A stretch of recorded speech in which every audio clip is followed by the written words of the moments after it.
poetry stories to remember. Don't forget to subscribe, hit the notification bell, and give me a thumbs up. This first video has been a journey within itself, a journey that I battled for a while trying to balance life with my dreams. Writing has been a big dream of mine, and thanks to YouTube, I am able to share poetry and stories I have written over the years. I was inspired at a very young age to write poetry, and as I got older, my writings became more in depth, and I began to write stories.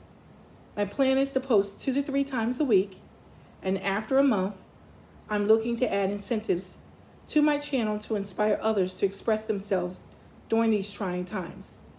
I will always announce ahead of time any new content or ideals that I will introduce to my channel, and I welcome suggestions.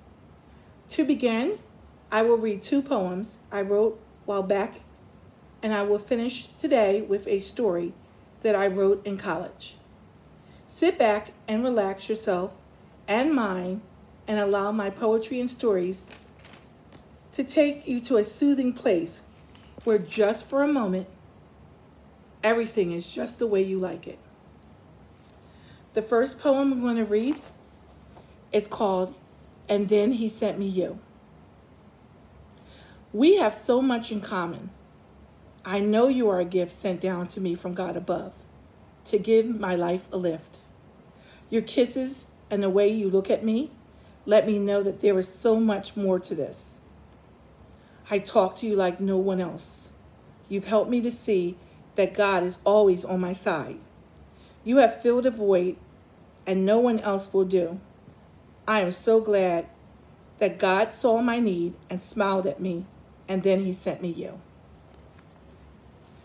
The second poem I'm going to read is called "Running Out of Time."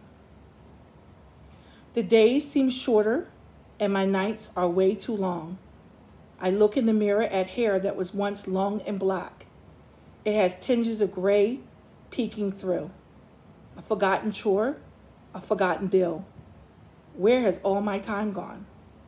I close my eyes and pray that tomorrow will buy me more time to finish all my unfinished business. I pray that the loved one that I've longed for will find me. It's been years, yet it has felt like days since I've loved, and my heart yearns for that feeling. I pray that time will slow so I can take in the beauty of the sun, feel the warm breeze on my face, and smell the beautiful flowers before me. I awake at another day, and I go through the motions once again, wondering where time has gone. And just as the sun sets, I take in the beautiful colors of the sky and sigh, just for that moment, I didn't feel like I was running out of time. Now I'm going to move on to my story, which will finish up. I woke up only to see a glimmer of day vanish before my eyes. I laid back thinking about the day before. I had ran into an old friend of mine. We had exchanged numbers and he asked me to attend the elite party with him. My mouth said yes, but my heart screamed no. I faced so much heartbreak in the past. My heart is not ready to be broken again. But I have to lighten up. This is only a date. My conscience screams to myself, okay, I feel hormonally ready, yet I do feel emboldened by the testosterone-filled figure before me. His chocolate complexion melts in my mouth, and his wide eyes search every inch of the daily newspaper that he holds in his calloused hands, skimming through the entertainment section to find us something to do after the party. His subconscious being was screaming subliminal messages of sexual context to me. I felt his eyes calling me, "Tanisha," his voice whispered, and suddenly I remembered a jazz bar that would be open that evening. He told me he would call me later, and I gave him a hug and watched him glide up the street. I had some errands to tend to. I went to pick up a new outfit for my date with Benjamin. I stood in the store for hours trying to figure out what would go with my black stilettos. Every outfit seemed to be a carbon copy of another. The sales lady happened to be a good friend of my best friend, Kim. I told her I needed an outfit that screamed Tanisha. She laughed and took me to a small rack in the back of the store. I found the perfect dress. It was black, long and very sexy. I pictured myself in this dress, and my veracity was a cross between a combustible engine and a pop balloon. I paid for the dress and headed home. The turbulence from the bus added to my anxiousness to get home. I arrived home in time to see my favorite rerun of Martin and checked my messages. My friend Derek had left me a message and my mom. I told myself I would call Mom back later before I went to bed. I knew I would forget my other task if I got on the phone with my mom. We can always find millions of things to talk about. I remember sitting on my grandma's lap and she would tell me all the trouble my mom would get into.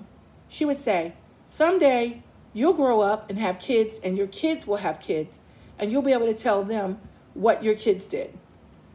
I always remembered smiling and jumping off her lap to go play with my other siblings. But I never forgot what she told me. It seemed like every day I learned something new from Grandma. My machine beeped and I realized that I was daydreaming. I had so much to do and no time to do it in. I had to go to work, but decided to work a half a day. I still needed to get ready for the party. At work, we were researching corporations and partnerships, and I had to obtain some information from my supervisor that required a lot of research. I took a short break to recuperate. I ran into Tanya, who was yapping as usual. This time it was about her husband's job as a detective. He is supposed to be a private detective, but who can have privacy when Tanya's around? I didn't really care to hear someone else's name being slandered. I went back to my desk. I finished up my work assignment, clocked out, and headed home around 3 o'clock.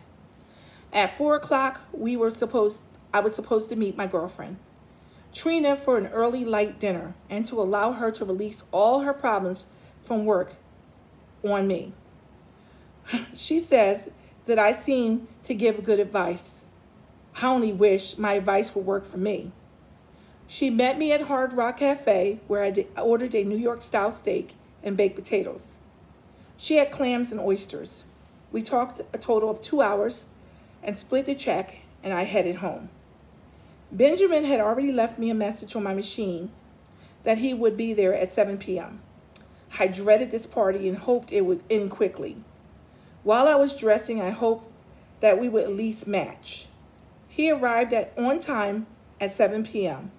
He wore a black Mandarin suit that complemented every inch of his body. This was a relief, and the night seemed a little bit brighter. He gave me a kiss on the cheek, and we headed for his car.